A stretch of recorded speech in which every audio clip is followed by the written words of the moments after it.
Good morning बच्चों। आज मैं आपको कक्षा 5 की हिंदी पाठ हिंदी व्याकरण का पाठ 1 पढ़ाऊंगी, जिसका नाम है आपके पाठ का कि भाषा और व्याकरण। आपके पाठ का क्या नाम है? भाषा और व्याकरण।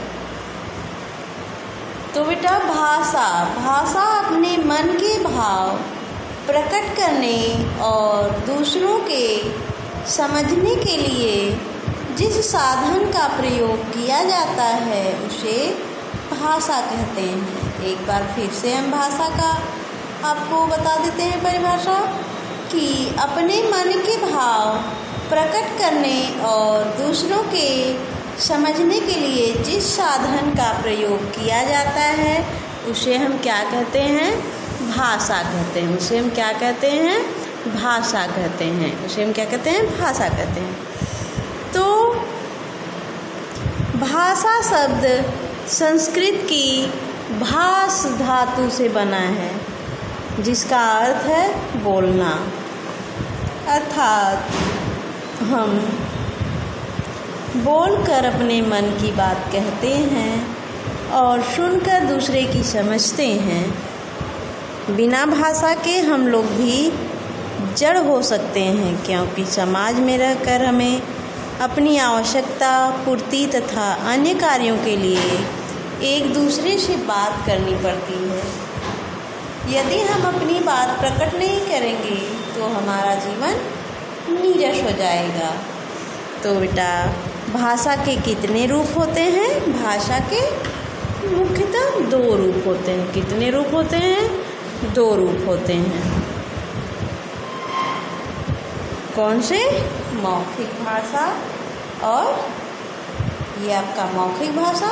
मौखिक भाषा यानी कि यह भाषा बोलने तथा सुनने का माध्यम है।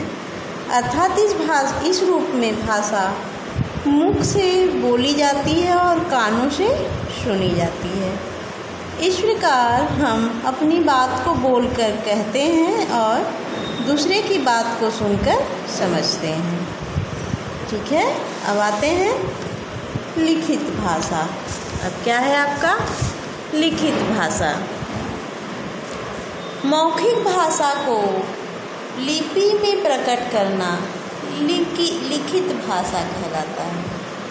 अर्थात इस रूप में हम लिखकर अपनी बात को व्यक्त करते हैं तथा पढ़कर दूसरे की बात को समझते हैं।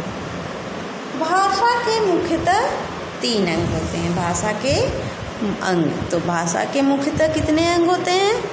3 अंग होते हैं। कौन कौन से? वर्ड, शब्द, वाक्य। क्या हुआ? वर्ड, शब्द, वाक्य। वर्ड क्या है? वह छोटी से छोटी ध्वनि जिसे आगे टुकड़ों में नहीं बांटा जा सकता, उन्हें हम क्या कहते हैं? वर्ड कहते हैं। शब्द क्या कहलाता है? वर्णों का सार्थक समूह शब्द कहलाता है। वाक्य शब्दों का सार्थक समूह वाक्य कहलाता है। शब्द क्या है? वर्णों का सार्थक समूह शब्द कहलाता है और वाक्य शब्दों का सार्थक समूह वाक्य कहलाता है। अब है लिपि। किसी भाषा को लिखित रूप प्रदान करने के लिए कुछ चिन्ह निर्धारित किए गए हैं। इन चिन्हों के द्वारा ही भाषा अपने लिखित रूप को प्राप्त करती है। भाषा को लिखने का ढंग या विधि क्या कहलाती है? लिपि कहलाती है। क्या? लिपि। जैसे हिंदी को हम किस लिपि में लिखते हैं? देवनागरी। भारत की। तो बेटा अब क्या है? व्याकरण। क्या है? व्याकरण।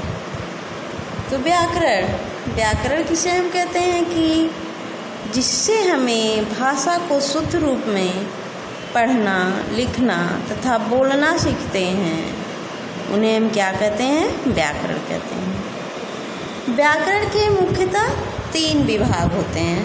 कौन कौन से? वर्ड विचार, शब्द विचार, वाक्य विचार।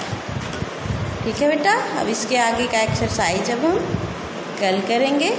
धन्यवाद।